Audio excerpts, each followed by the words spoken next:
بیٹھیں گے سارے ساتھ، یہ میرا وعدہ ہے 2.5 گھنٹے کے بعد میں چاول کھلاؤں گا۔ رسولہ الکریم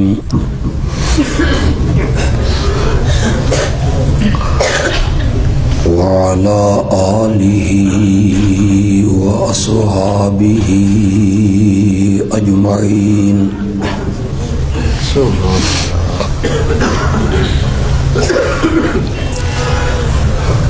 اما بعد فاعوذ باللہ من الشیطان الرجیم۔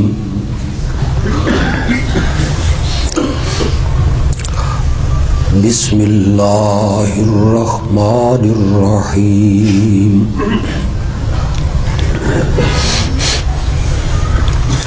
یا ایھا الناس اعبدوا ربکم الذی خلقکم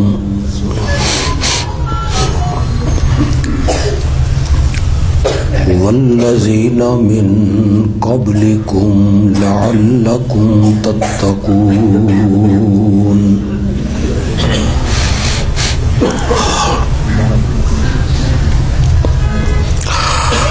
اللہم صل علی محمد وعلی آل محمد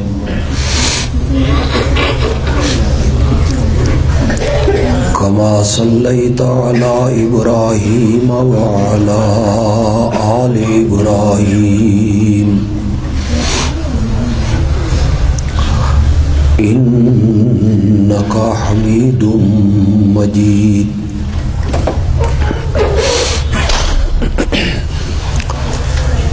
اللہم بارک علی محمد وعلی آل محمد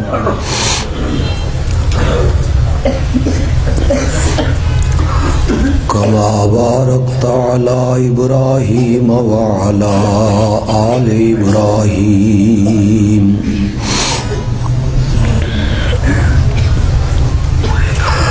انک حمید مجید۔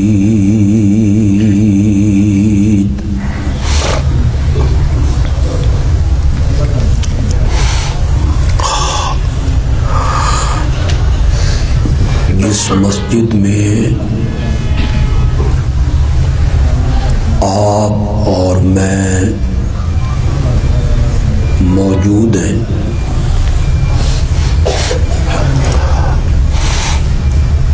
اس مسجد میں صبح کی نماز کے بعد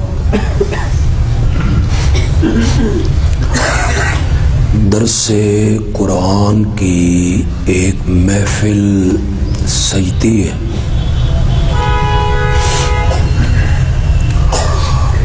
اور ہمارے عزیز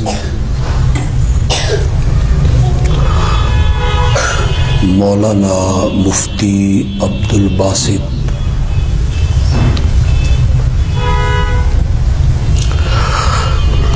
ترتیب وار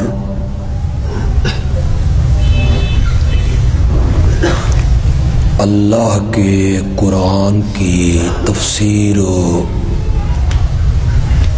بیان کر رہے ہیں۔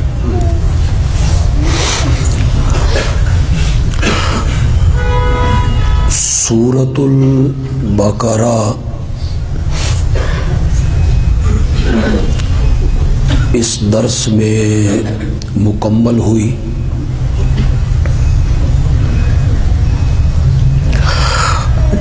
مجھے نہیں معلوم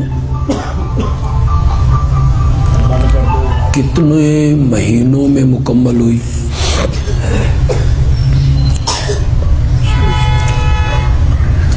چالیس رکوعوں پر مشتمل یہ قرآن کی سب سے لمبی سورت ہے۔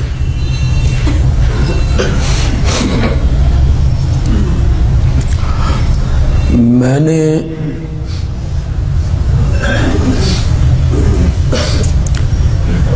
منٹوں کے حساب سے ان 40 رکوعوں کا آپ کو خلاصہ سنانا ہے۔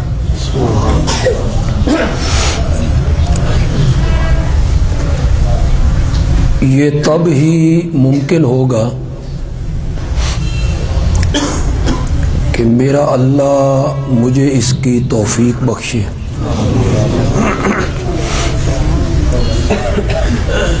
اور آپ کی پوری توجہ میری طرف رہے۔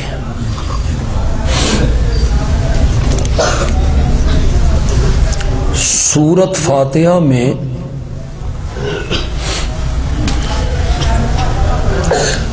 ہم سب کو ایک دعا سکھائی گئی، اہدنا الصراط المستقیم۔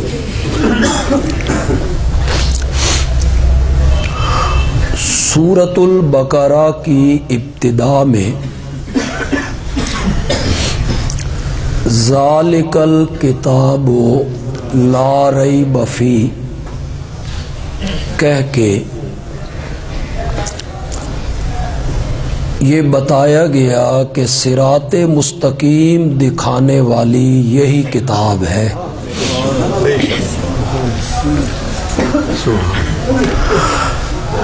سورۃ الفاتحہ میں 3 جماعتوں کا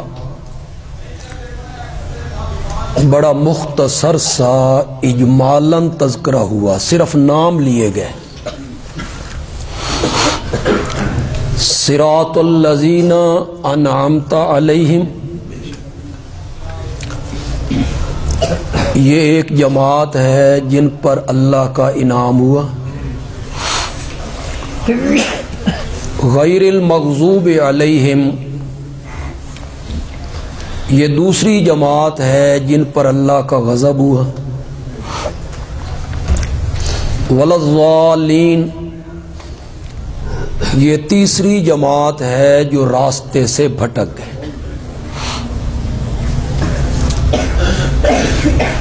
ہم نے فاتحہ میں ایک جماعت کے رستے پہ چلنے کی دعا مانگی، انعمت علیہم کے رستے پر چلا اور مغضوب علیہم اور ضالین کے رستے پر نہ چلا۔ وہاں یہ نہیں بتایا گیا کہ انعمت علیہم کون ہوتے ہیں، ان کے اوصاف کیا ہیں، مغضوب علیہم کی خصلتیں کیا ہیں، ضالین کون ہیں۔ چنانچہ سورۃ البقرہ کے ابتدائی 2 رکوعوں میں اللہ نے انہی 3 جماعتوں کو کھول کے بیان کی۔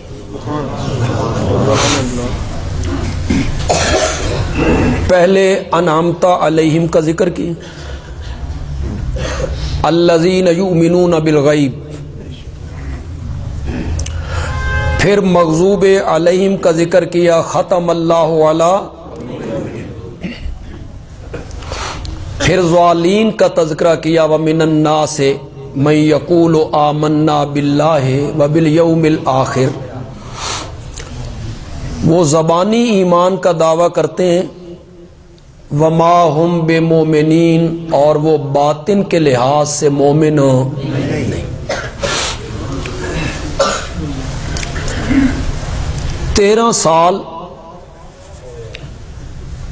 میرے پیارے پیغمبر کو مشرکین مکہ سے مقابلہ کرنا پڑا تھا۔ مشرکین مکہ امی تھے، ان پڑھ تھے، لکیر کے فقیر تھے، نہ ان کے پاس کوئی آسمانی کتاب موجود تھی،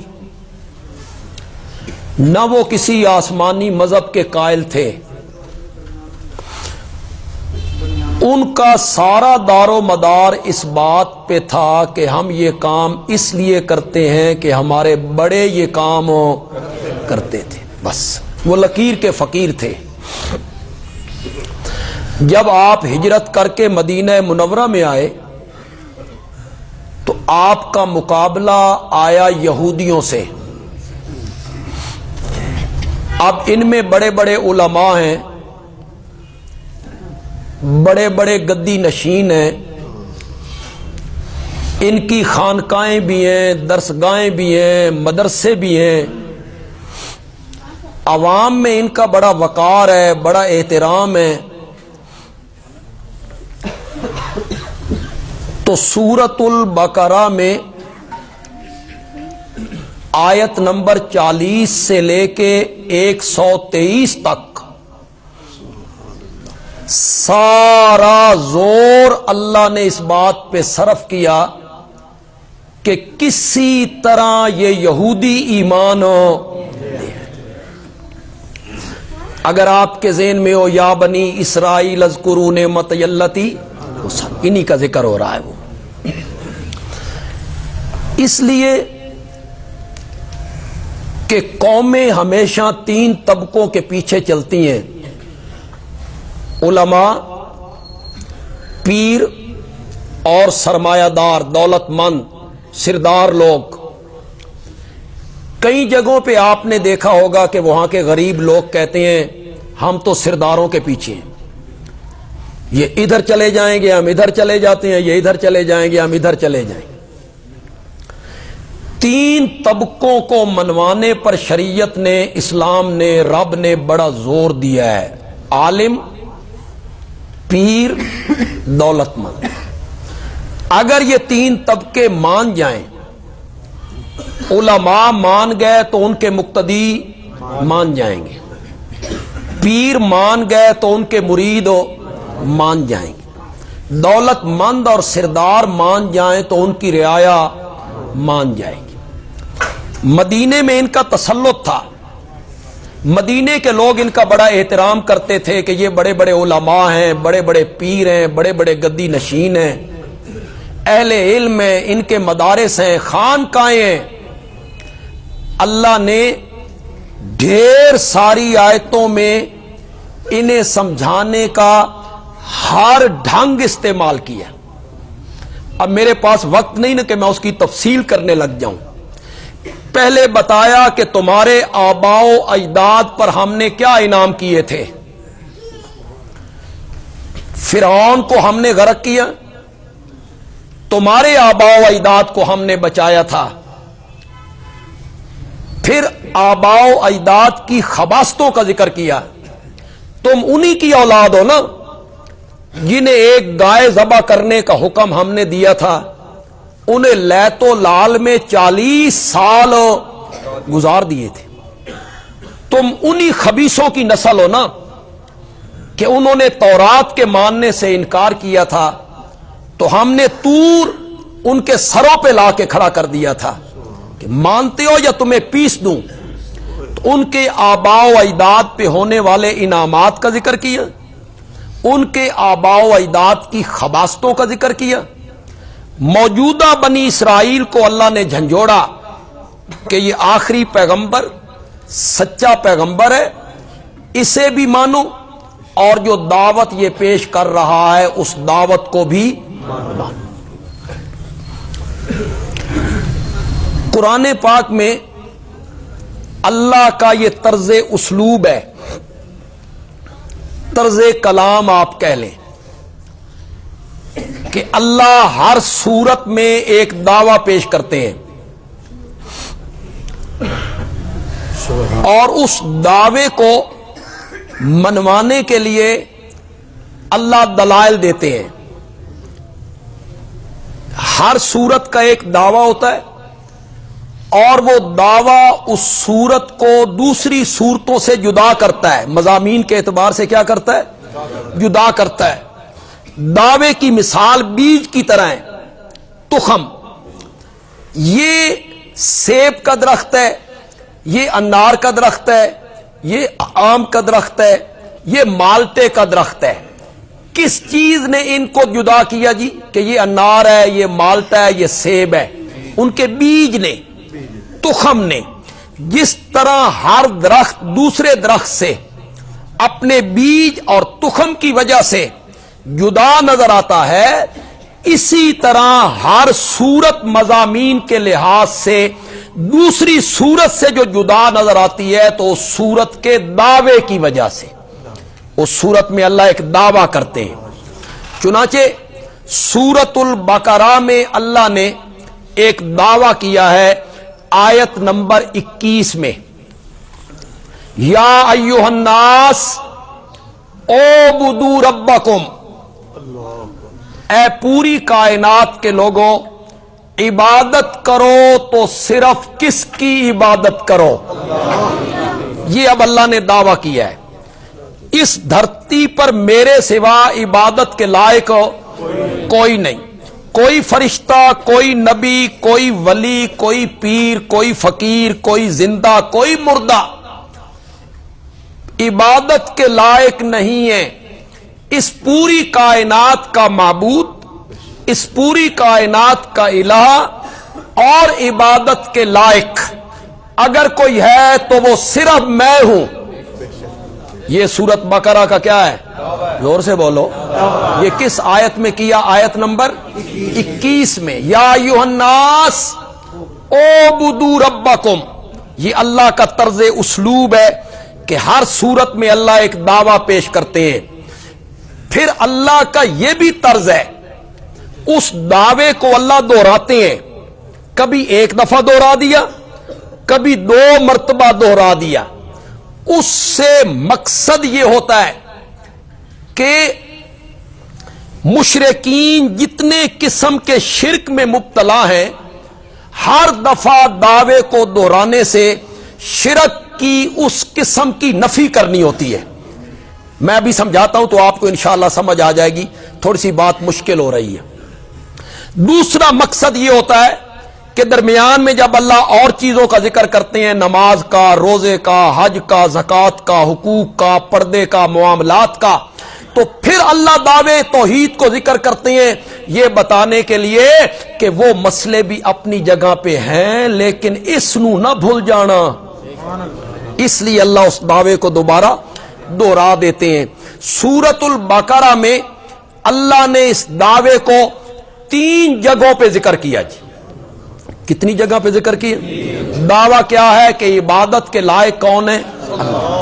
پہلا آیت نمبر 21 میں ذکر کیا، پھر اسے دوسرے پارے میں جا کے اللہ نے ذکر کیا الہکم الہ واحد، اس کا بھی وہی مفہوم ہے، تمہارا معبود ہو ایک ہی معبود ہے، یہ دوسرے پارے میں ذکر کیا۔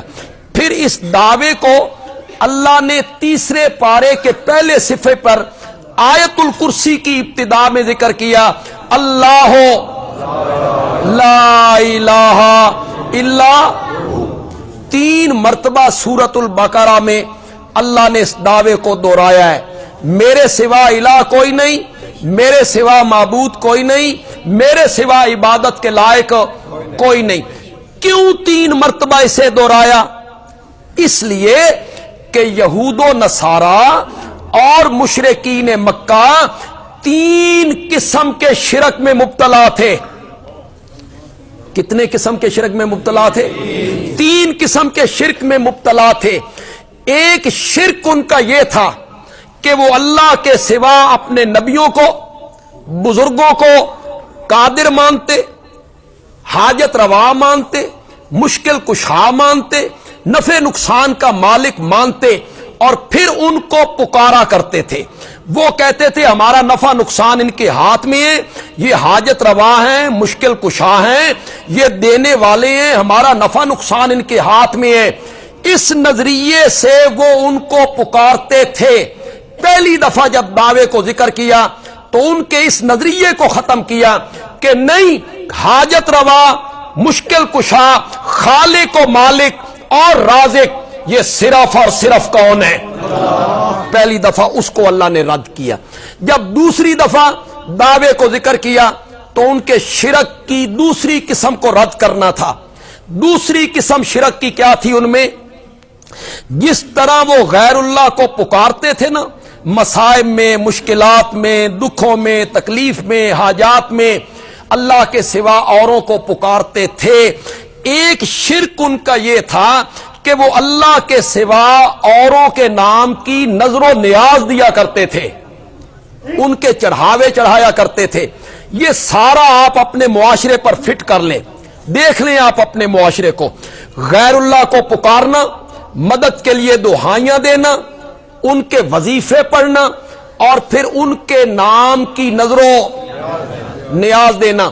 مال میں سے حصہ ان کے نام کا وہ نکالتے تھے، ایک حصہ اللہ کے نام کا نکالتے تھے اور ایک حصہ اپنے بزرگوں کے، وہ کہتے تھے یہ ان کی نظر ہے، یہ ان کی نیاز ہے۔ دوسری مرتبہ جب قرآن میں سورۃ البقرہ میں اس دعوے کو ذکر کیا گیا تو شرک کی اس قسم کو رد کرنا تھا کہ نہیں، نظر و نیاز کے لائق ہے تو وہ صرف اور صرف کون ہے؟ وہاں اللہ نے غیر اللہ کی نظر و نیاز کی دھجیاں اڑا کے رکھ دی۔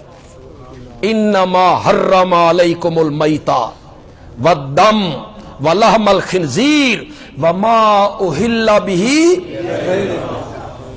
وہاں غیر اللہ کی نظر و نیاز کی نفی کی اور بڑے سخت انداز میں نفی کی ہے۔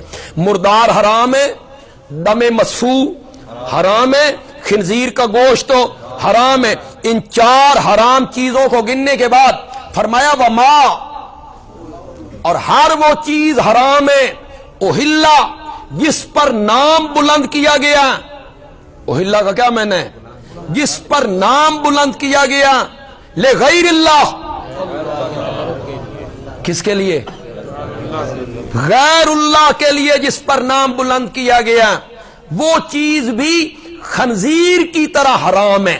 یہ سورۃ البقرہ میں دوسرے پارے میں جب دعوے کو دوسری دفعہ ذکر کیا تو اس کی نفی کرنی تھی کہ مال میں، دولت میں، دودھ میں، زیور میں، کھیتی باڑی میں بطور نظر و نیاز حصہ نکالنا ہے تو صرف کس کے نام کا نکالنا ہے؟ اس پر میں دلائل دوں،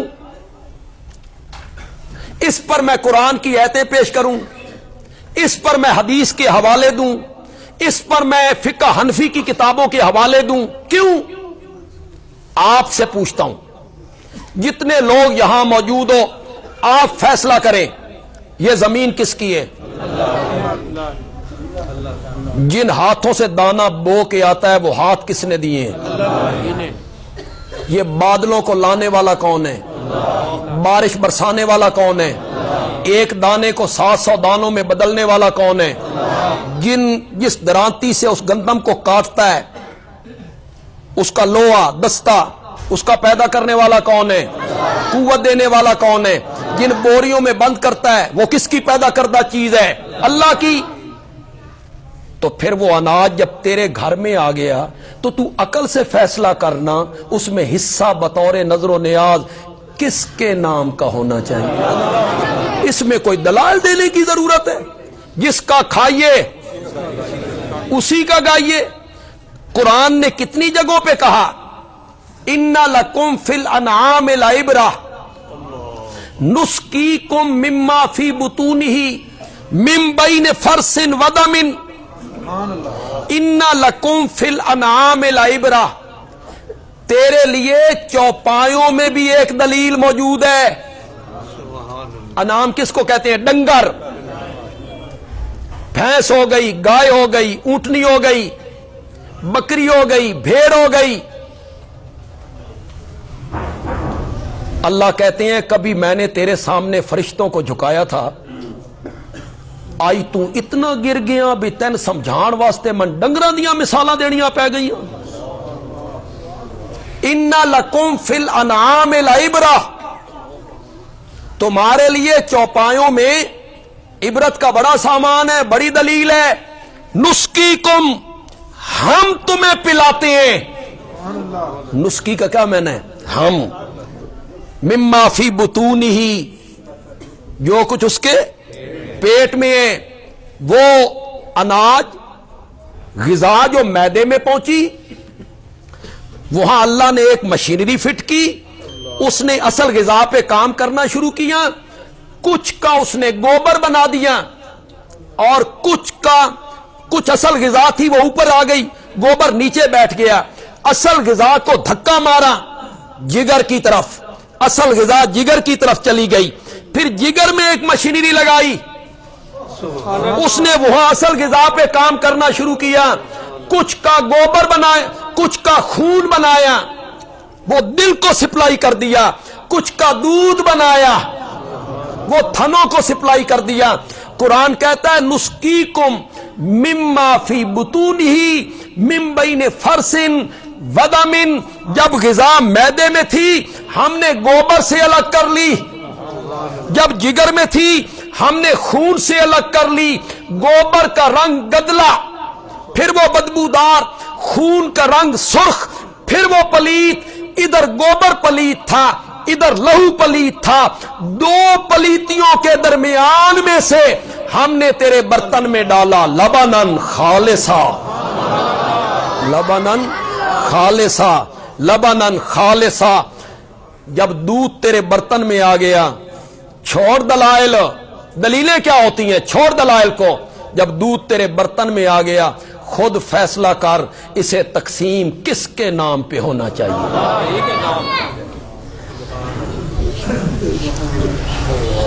یہ ایک شرک کی قسم تھی جس میں لوگ مبتلا ہیں کہ وہ اپنے اناج میں، اپنی دولت میں، مال میں بطور نظر و نیاز حصے نکالتے ہیں غیر اللہ کے لیے، اور رب چاہتا ہے کہ بطور نظر و نیاز حصہ نکلنا چاہیے تو وہ کس کے نام پہ نکلنا چاہیے۔ کتنی قسمیں ہو گئی شرک کی؟ پکارنا ایک، نظر و نیاز دو۔ تیسری قسم، جب تیسری دفعہ دعوے کو ذکر کیا آیت الکرسی کے شروع میں اللہ لا الہ الا، تو شرک کی تیسری قسم کو رد کیا۔ مشرکین عرب اور یہود و نصارہ وہ اس شرک میں مبتلا تھے کہ جن کو ہم پکار رہے ہیں نا یہ ہمارے ایسے سفارشی ہیں جن کی سفارش کو اللہ رد، شفاعت بالجبر، شفاعت قہریہ، ڈنڈے والی شفاعت، ساڈی سندا نہیں جی، اس شرک میں وہ مبتلا تھے۔ اللہ ان کی نہیں موڑتا، یہ اللہ سے منوا لیتے ہیں۔ اسی رنگ میں وہ اپنے نبیوں کو اللہ کا بیٹا کہتے تھے، ورنہ اتنے پاگل نہیں تھے۔ ان کا خیال ہوگا بے اللہ دی شادی ہوئی ہونی ہے، پھر اللہ کے گھر میں ایک بیوی ہوگی، پھر اللہ نے وظیفہ زوجیت ادا کیا ہوگا، پھر اللہ کی بیوی حاملہ ہو گئی ہوگی، پھر اللہ کے ہاں بیٹا پیدا ہوا ہوگا، اللہ نے کہا ہوگا اس کا نام عزیر رکھ دو۔ اتنے پاگل نہیں تھے۔ کوئی اتنا بھی پاگل ہوتا ہے جس کا یہ عقیدہ ہو کہ اللہ نے شادی کی ہوگی، اللہ کی بیوی ہوگی، اس کی کوکھ سے بیٹے نے جنم لیا ہوگا؟ نہیں، وہ اپنے نبیوں کو اللہ کے بیٹوں کی طرح مانتے تھے۔ اللہ نے ہمارے نبیوں کو بیٹا بنا لیا ہے، بنا لیا ہے۔ اتخذ اللہ ولدا، اللہ نے بیٹا، بیٹا ہونا اور بیٹا بنانا کوئی فرق نہیں۔ بیٹا ہونا، بیٹا بنانا، بیٹا ہونا اپنا سکا بیٹا، سلبی بیٹا، نسبی بیٹا، بیٹا بنانا کسی لڑکے کے ساتھ بیٹوں والا سلوک کرنا۔ وہ کہتے تھے یہ اللہ کے بیٹوں کی طرح ہیں، جس طرح باپ اپنے کچھ اختیار بیٹوں کے حوالے کر دیتا ہے نا، اسی طرح اللہ نے بھی کچھ اختیار ان کے حوالے کیے۔ یا اس نظریے سے کہتے تھے جس طرح آپ اپنے بیٹے کی بات نہیں موڑتا، اللہ بھی ان کی سفارش کو رد۔ یہ شرک تھا ان کا، یہ تیسری قسم تھی شرک کی۔ شفیع غالب سمجھتے تھے یہ اللہ سے منوا لیتے ہیں، اللہ سے منوا لیتے ہیں، یہ نیک لوگ ہیں، عبادت گزار ہیں، اللہ کے مقرب ہیں، اللہ کے نبی ہیں، اللہ کے پیارے ہیں، انہاں بڑیاں نیکیاں کیتیاں نے، اللہ کے بڑے قریب ہیں، اللہ ان کی بات نہیں موڑتا۔ آپ جتنے لوگ بیٹھے ہو پڑھے لکھے لوگ ہو، حضرت نوح علیہ السلام منتیں کرتے رہے تھے بیٹے کے لیے، بچوا لیا؟ بچا لیتے نا، منتیں کرتے ہیں۔ مولا میری آل ہے، بچا لیا؟ نہیں بچا سکے، وہ مرضیوں کا مالک ہے، مانے مانے نہ مانے نہ مانے۔ آیت الکرسی میں اس کا رد کیا۔ کیسے رد کیا؟ چلو تھوڑی سی آیت الکرسی پڑھو۔ اللہ لا الہ الا ہو الحی القیوم لا تاخذہ سنۃ ولا نوم لہ ما فی السماوات وما فی الارض۔ شاباش، اب یہاں رک جانا ہے ذرا۔ من ذا الذی یشفع عندہ الا، آپ سب کو یاد ہے آیت الکرسی، لیکن آپ طوطے کی طرح رٹی رائی پڑھتے ہیں، آپ کو اس کے ترجمے کا، اس کے مفہوم کا، اس کی تفسیر کا آپ کو قطعاً علم نہیں ہے۔ من، اس کا لفظ ہوتا ہے کون ہے، لیکن کون کون میں فرق ہے۔ کوئی دروازے پہ آیا، اس نے دستک دیا، ہم نے کہا کون ہے؟ ایک یہ کون ہے، ایک یہ کون ہے۔ کانسٹیبل نے اپنے حدود سے تجاوز کیا اور آئی جی یا ڈی آئی جی اسے کہتا ہے تو کون ہے، تیری جرت، اے او کون ہے؟ من کون ہے، کس کی جرت ہے؟ یشفع عندہ، جو اللہ کے آگے شفاعت کے لیے لب کھولے، الا باذنہ، مگر اس کی، یہ نہیں کہ یہ ہمیں چھڑوا کے لے جائیں گے، ہم نے ان کا دامن پکڑا ہے، یہ ہمیں چھڑا کے لے جائیں گے۔ یہ جو ہمارے متعلق لوگ کہتے ہیں پیرن نہیں مندے، یہ پیروں کے قائل ہی نہیں۔ جس طرح دوسرے جھوٹے الزام ہم پہ لگائے جاتے ہیں، یہ بھی ایک جھوٹا الزام ہے۔ میں نے خود بیعت کی ہے حضرت سید عنایت اللہ شاہ بخاری رحمۃ اللہ، ہمارے سارے اساتذہ کسی نہ کسی کے بیعت ہیں، لیکن بیعت جو ہوتی ہے یہ کیوں کرنی؟ مرشد کیوں نپنا؟ مرشد پھڑو، مرشد کیوں پکڑنا ہے؟ وہ میں آپ کو بتاتا ہوں۔ مرشد اس لیے پکڑنا ہے کہ یہ نیک آدمی ہے، اللہ والا ہے، عالم ہے، متقی ہے، پرہیزگار ہے۔ میری دنیا، میرا دین، میری دنیا اور دین کے معاملات میں مجھے کبھی کوئی پریشانی آ گئی، مثلا بیٹوں کی شادیاں ہیں، بچیوں کی شادیاں ہیں، کوئی تجارت کرنی ہے، تجارت کا نظام بدلنا ہے، میری زندگی میں کوئی پریشانی آئی نا، تو وہ پریشانی میں اس نیک بندے کے سامنے رکھوں گا، یہ شریعت کے مطابق میری رہنمائی، یہ ہے پیر پکڑنا۔ سچی سچی گل کرو، ہن کوئی اس نظریے نال بیعت کر دے بھئی یہ ہماری کوئی رہنمائی کر دے گا، کئی بھئی ہمیں شریعت میں کوئی پیچیدگیاں آ گئی ہماری زندگی میں تو یہ ہمیں سیدھا راستہ بتا دے گا؟ نو، اتھے بیعت دا معیار اے وے بے ہن ساڈیاں نمازاں بھی تو پڑھنیاں تے 6 مہینے تو بعد آویں تین تیری قیمت دیواں گے تے قیامت والے دیہڑے سن چھڑانا بھی آئی۔ اب یہ مطمئن ہے میں نے پیر پکڑ لیا ہے۔ مرشد بڑا اعلیٰ پکڑا ہے۔ مرشد تو اس لیے ہوتا ہے کہ وہ رہنمائی کرے آپ کی، اس کے ہم قائل ہیں۔ اور میں بڑی تلاش میں ہوں، اس کے لیے میں بڑے دور دور تک گیا ہوں۔ مجھے پتا چلا ایبٹ آباد میں بابا چلاسی ہے، میں بابا چلاسی کے پاس پہنچ گیا، پھرا ہوں میں، آپ بھی پھرے، ڈھونڈے، یہ کوئی ایو جہا بندہ لب جائے نہ تے میں نے بھی آ کے دسنا بندہ لب گیا۔ کاروبار ہے سارا، لوگوں نے کاروبار بنا کے رکھ دیا ہے سارا۔ وہ جو اللہ لوگ تھے، اللہ اللہ کرنے والے تھے، وہ گئے۔ حضرت مولانا حسین علی رحمت اللہ جو ہماری جماعت کے شیخ، وہ مرشد بھی تھے، بیعت بھی کرتے تھے۔ اپنی زمینیں، خود ہل چلانے، خود گندم گانی، خود بوریوں میں بند کرنی، اور گھر والوں کو آ کے دینی اور کہنی طالب علموں کو کھلا دو. یہ ہوتے ہیں ولی جی. اپنی گندم، اپنا مال اور طالب علموں کو کھلا رہے ہیں. حضرت شیخ القرآن رحمت اللہ علیہ کہتے تھے ان کا چھوٹا بیٹا عبد الرزاق، وہ چھوٹا بیٹا تھا، ذرا لاڈلا تھا، وہ بھاگتا بھاگتا آتا اور آ کے کہتا بابا جی ساڈی ساری کنک طالب کھا گئے. وہ کوئی گھر میں باتیں ہوتی ہوگی نا بھائی، جیڑی کمائی ہوندی ہوتی دے لگ جاندی، ساڈی ساری کنک طالب کھا گئے. تو حضرت صاحب اس کے سر پہ ہاتھ پھیر کے کہتے اللہ راضی تھی وی سن اللہ دیندا بھی تا انہاں دی وجہ تو پہ ہے.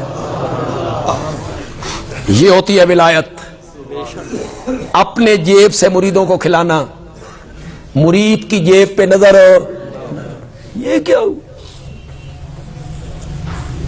نذرانے سارے مرید دیتے ہیں، گاڑیاں مرید خرید کے دیتے ہیں، کپڑے مرید دیتے ہیں، پیسے مرید دیتے ہیں، دیگے مرید دیتے ہیں. تے مشکل کشا کون ہے بھائی؟ پیراں دیاں مشکلاں حل کر رہے نے کون؟ مرید. تو مشکل کشا کون ہے بھائی؟ عجیب تماشا ہے، عجیب چکر ہے. لوگوں کو پھنسایا. یہ پیسے بھی دیتا ہے، گندم بھی دیتا ہے، کپڑے بھی دیتا ہے، سب کچھ دیتا ہے. نذرانہ پیش کرتا ہے. نذرانہ پیش کر کے یہ باہر نکلتا ہے. باہر قوال بیٹھا ہوتا ہے، یہ بھی بیٹھ جاتا ہے. قوال قوالی چھیڑتا ہے. خواجہ نہ دیں گے تو پھر کون دے گا؟ بھرے گا جو دامن یہیں سے بھرے گا، بھرے گا جو دامن یہیں سے بھرے گا. خواجہ نہ دیں گے تو پھر کون؟ یا سر مار رہا ہے. سبحان اللہ. اتنا نہیں سچیندا بے خواجہ پتہ نہیں کدا دیسی ہے. ہن میرے کول بوری لئی سے میں دتی ہے خواجے نو.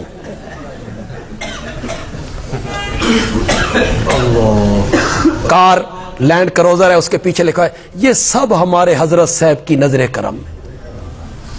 میرے مولا تیرے بھی بڑے حوصلے، مولا تیرے ہی بڑے حوصلے، بڑے حوصلے. جب وہ لکھتا ہے یہ سب میرے حضرت صاحب کی نظر کرم میں، اللہ کو کیسے لگتے ہوں گے یہ جملے؟ دیا میں نے نظر کرم، یہ سب میرے حضرت صاحب کی نظر کرم میں.